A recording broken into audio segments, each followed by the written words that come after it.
my channel. I hope you all are doing really well today. I'm going to be filming an Alma BB review and comparison. I own two different Almas. I thought I would do a review of both of them for you. If you love the Alma as much as I do, please keep watching. So the first Alma I have is the Alma BB. This is in the orange color. I can't remember the exact name of this orange, but it is from 2013, and I purchased this at the Singapore floating store. So this is really special because it was my first ever Louis Vuitton handbag. So this is epi leather in orange, and epi leather usually comes with the silver hardware. So the Alma BB comes with a clochette. Inside is the key that unlocks this lock. I've left it on there, I never really unlock it. And the interior of this bag is orange microfiber, and it comes with a orange crossbody strap as well with the silver classic Louis Vuitton hooks. My second Alma BB is the Alma BB in Vernie, and it is in the color Amaranth. So the Vernie usually comes with gold hardware. I love that. I feel like the gold hardware stands out so nice on this bag, and the shiny leather is just beautiful. So it's got the Louis Vuitton logo embossed into the leather, and it's really pretty. So same thing with this bag. It's got the clochette with the key inside that unlocks the lock on the zip. It's got a double zipper that opens up to each side, and the inside of mine is fabric lining. I'm not sure if they still are fabric, but mine is fabric interior, and it comes with the patent leather strap in Amaranth as well with the gold Louis Vuitton clip. So both my epi and my Vernie leather were made in France. The epi one is written on the side here. It says Louis Vuitton Paris made in France. This one says it on the inside on a piece of leather that's just stitched there, and it says Louis Vuitton Paris made in France as well. So both of these pieces have come direct from France. The story behind the Alma apparently is that in 1924 it was created for Coco Chanel. She wanted the Alma to be in a day size that she could wear every day, and it was officially launched as a Louis Vuitton handbag in 1934. The Alma is such a classic style from Louis Vuitton. You can recognize this shape as Louis Vuitton straight away. It's been around for so many years. It's such a classic. It comes in so many different leathers. It comes in monogram canvas, comes in epi leather, Vernie leather, and the epi leather has literally come in so many shades of colors. Sizes also vary for Almas. Both of mine are the BB size, so the smaller size that's currently available. They have had a nano size that came out, but I don't think they sell that anymore. So the BB is the smallest permanent collection size. In dimensions, both the bags exactly the same. In length, it's 23.5 centimeters. In height, it's 17.5. And the depth of the bag is 7.5 centimeters. So both the Vernie and the epi leather are the exact same measurements. So in terms of pricing, epi leather currently retails for 2,140 Australian dollars, and the Vernie leather currently retails for 2,470 Australian dollars. So there's not much of a price difference between the two because they're both leather and they're both very similar, but the epi leather is slightly cheaper. So now I'm going to review the bag. The review is basically similar for both of them because they both serve the same function. So in terms of functionality of this bag, pros are that it's got a top handle. I love the top handle. I love how it sits on the crook of your arm.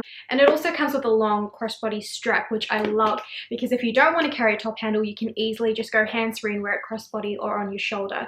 So it's very versatile in terms of the way you can hold it. What I also like about this bag is because it's got quite a big depth, it actually fits a decent amount of stuff, and it's just one big pocket. It will probably be easy to see with the orange one. As you can see, it's just one big pocket inside, so there's a lot of room to work with. I will show you what fits later on in the video. And because it's one big pocket also, it's really easy to find your items. You can just open it up a little and see everything that's in there. You don't really have to rummage around in there to find items, so I really like that about this bag. And I really like how easy both of the bags are to zip open and close. You see how smoothly that just opens and closes. So when I'm out, I never have a problem with fumbling with the zip because it just opens so smoothly. On both the bags are exact same.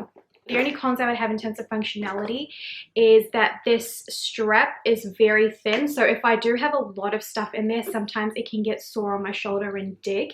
But the bag is actually pretty light itself. So even when I've got it stuffed, it's still light. But if it's been a very long day, the strap can sometimes start to dig because it is quite thin. Another thing that I don't love about the strap is it's not adjustable. So it's just one piece of leather. And for me, it's very long. So kind of sits a little bit weird on my body. I do still use a crossbody, but I do prefer top handle just because of how long the crossbody strap is. In terms of quality and construction, I really feel like this Alma bag is made absolutely beautifully. I love Louis Vuitton leather in general, but just looking at this bag, it looks absolutely brand new, and it is going on 6 years old, and you could not tell for a second. I have used this a lot too, and it just looks absolutely beautiful. Like, I can't see any scratches. The epi leather is very sturdy, so the condition of this bag is really, really beautiful, and the bags are very structured, and I don't see it ever losing its shape. Even through here, it doesn't look like it's going to lose its shape because it's such a sturdy, well-structured bag. The glazing on my epi leather bag is very good as well. I don't see any of it peeling or anything going wrong with it. I know there are some glazing issues now, but with this bag I've had no glazing issues so far. With the Vernie leather as well, I don't really see any wear and tear on this too. It does get a little bit dusty is probably the only thing, so I just have to dust it off, but that is the case with any patent leather. There is a few scratches on the bottom of my bag.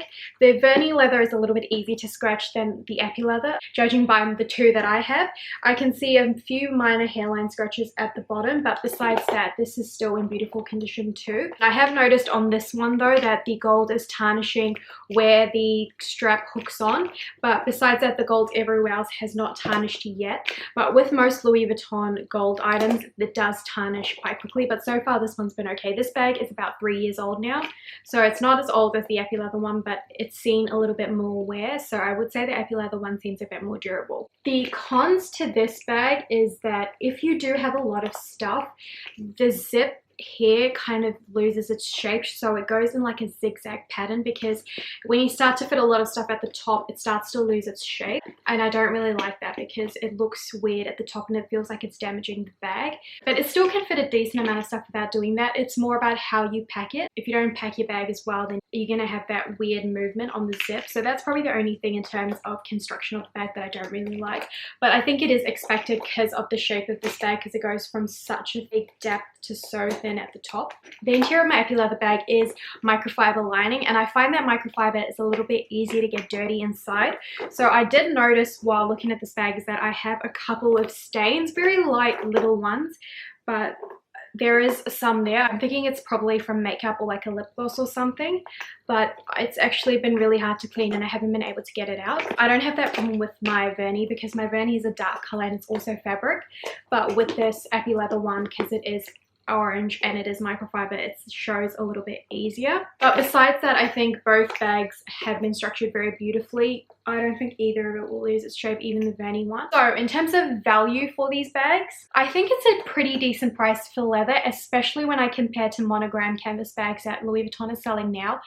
$2,000 seems pretty decent for a leather bag from Louis Vuitton. So I think in terms of price, it's decent in comparison to the other Louis Vuitton bags that are out there. And for me, I always love leather over canvas. Like, even though canvas is a lot more durable, leather just feels a little bit more luxurious. So I'm always happy to spend a little bit more money on leather than I am on canvas. I think in terms of staying power, obviously we all know that this is such a classic. It's going to be here forever. It's been around for so many years. I feel like it's a shape you cannot go wrong with. And even your choice of color or style, you really can't go wrong with it. Like, this color is pretty out there. It's really bright, but I don't feel like I went wrong with this color because I still use it a ton and it works so well with my outfits, and the shape is so classic that it just goes with everything. And I really think if you want to invest in an Alma, go for it because it's such a classic shape. I think it'll be a staple for many, many years to come. So let's see what fits inside this bag. So this is the space we're working with. One big space with one pocket on the side. So I've got my mini pochette, which fits in really nicely in there. There's lots of space still to work with. Then I've got my Louis Vuitton small ring agenda that also slides in really nicely there. I've got my keys, which is the Louis Vuitton 6-ring key holder, which slides almost next to the planner in there. And then if you've got an iPhone Max, this is the size, so that fits in with lots of room to spare. I'm also going to fit in a sunglass case. Mine is by Ray-Ban, and that fits in there, and we can close it up to see how well it closes up. So because it's quite stuffed at the bottom, you can see that the shape is off, as I was mentioning before. So basically I've just got too much stuff at the bottom, so it's making the leather bend at the front. So I would probably have to forego my sunglass case. If I did that, you can see now that it's in its original shape. There's no bending of the leather anywhere. So it just depends how much stuff you want to carry. I don't usually carry sunglasses, so for me that's okay. If you are someone who likes to carry a little bit more stuff, it probably won't fit as much as you like. So comfortably I can fit 4 of my own items. If you've got thinner pieces, they can easily fit in there. So it does fit a decent amount. So that was my review of the 2 Alma BBs that I own in Vernie and Epi Leather. I hope you enjoyed this video. Let me know what you prefer. Do you prefer the Alma and the canvas, Epi Leather, or Vernie? I would love to hear from you. And if you like this video, please don't forget to like and subscribe, and I will see you next time. Bye.